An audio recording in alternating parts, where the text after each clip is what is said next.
Hi hello నమస్తే అందరికీ. నా పేరు నరేష్. మరి రేషన్ కార్డుల పైన ఒక అప్డేట్ ఉంది. మరి కారు బంగ్లాలు 40 ఎకరాల పొలం ఉన్న రేషన్ కార్డు మాత్రం పేదవాళ్ళే అనే ఒక కథనం వచ్చింది దినపత్రికలో. దానిపైన వివరాలు తెలుసుకుందాం.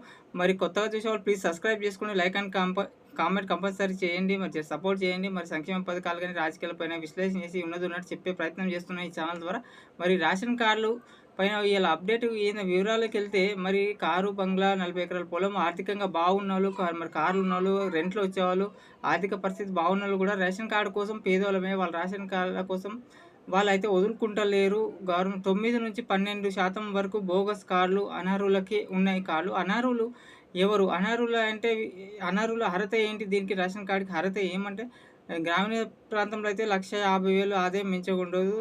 పట్టణ ప్రాంతంలో అయితే 2,00,000 వరకే లోపలనే ఆదాయం.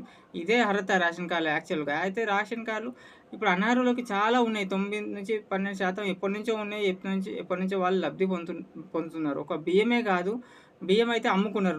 మొన్నటి వరకు దొడ్డు బియ్యం ఉండే బయట రూ. 15 10, రూ. 15కి ఎట్లైనా అమ్ముకున్నారు. చాలామంది అమ్ముకున్నారు. మనకు తెలిసిన విషయమే.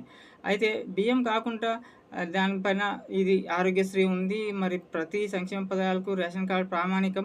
మరి ఇట్లాంటి ఎడ్యుకేషన్ పైన ప్రతి దానికి రేషన్ కార్డు చాలా అర్హుల కంటే కూడా అనర్హులు చాలా వాడేసుకున్నారు ఇప్పటి వరకు.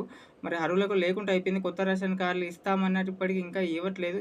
మళ్ళీ ఇదొకటి ఈ ప్రభుత్వం అయితే దీనిపైన పనిచేస్తుంది. ఇప్పుడు దీని సర్వే అయితే ప్రకటన చేసింది. సర్వే చేసి మరి అనర్హులు ఎవరైనా తేలితే వాళ్ళనైతే మరి వాళ్ళు ఫస్ట్ వారంతా వారే సరెండర్ చేసేయాలి. తహసీల్దార్ ఆఫీస్‌లో మరి దీని ప్రక్రియ అయితే స్టార్ట్ అయితే అయింది. మరి ఎవరైతే అనర్హులైతే ఉన్నారో వాళ్ళంతలో వాళ్ళు వెళ్లి సరెండర్ ఇచ్చేస్తే మంచిది. లేకుంటే తేలిందంటే సర్వేలో వాళ్ళు చెక్ చేసినప్పుడు మరి వాళ్ళకి ఇంతవరకు లబ్ధి పొందిన మొత్తం కూడా వాళ్ళకి ఎప్పటినుంచో కార్డు ఉంది. ఇంతవరకు లబ్ధి పొంది రికవరీ చేస్తామని ప్రభుత్వం అయితే హెచ్చరిస్తుంది.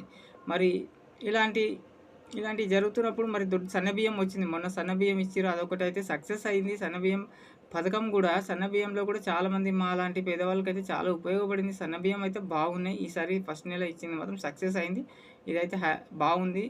మరి సన్నబియ్యంని కూడా వీళ్ళు ఎవరైతే ఉన్నారో కొంతమంది అమ్ముకుంటున్నారు. వీళ్ళు కూడా దొడ్డు బియ్యం అమ్ముకున్నట్టే కొంతమంది అమ్ముకుంటున్నారు. ఈ బియ్యం కూడా అమ్ముకుంటున్నారు కొంచెం రేట్ ఎక్కువ పెంచి. మరి కొంతమందికైతే చాలా ఉపయోగపడ్డది. ఇదైతే మాత్రం బాగుంది. సన్నబియ్యం అయితే బాగున్నాయి. రైస్ ప్రతి నెల ఇట్లనే వస్తే బాగుంటుందని కోరుకుంటున్నారు పబ్లిక్ అయితే.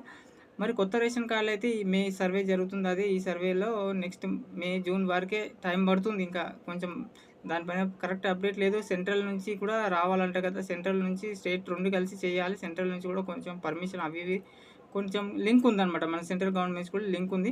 కొత్త రేషన్ కూడా ఇవ్వడం అయితే జూన్ నుంచి స్టార్ట్ అవుతాయి. మే, జూన్ వరకు స్టార్ట్ అయితే అవుతాయి. కానీ ఇలాంటివి అయితే ప్రక్రియ మొదలుపెట్టింది ఎవరైతే అనర్హులని ఉన్న వాళ్ళైతే సరెండర్ చేసేయండి. తహసీల్దార్ ఆఫీస్‌కెళ్ళి వాళ్ళంతలో వాళ్ళు ఇస్తే మంచిది. లేకుంటే చర్యలు ఉంటాయి అని తెలియజేస్తున్నారు. మరి ఇలాంటి అప్డేట్స్ రేషన్ కార్డుల పైన గాని, సంక్షేమ పథకాల పైన అన్నిటిపైన ప్లీజ్ సబ్స్క్రైబ్ చేసుకోండి. ఉన్నది ఉన్నట్టు చెప్తూ ఉంటాను. లైక్ అండ్ కామెంట్ చేయండి. Thank you.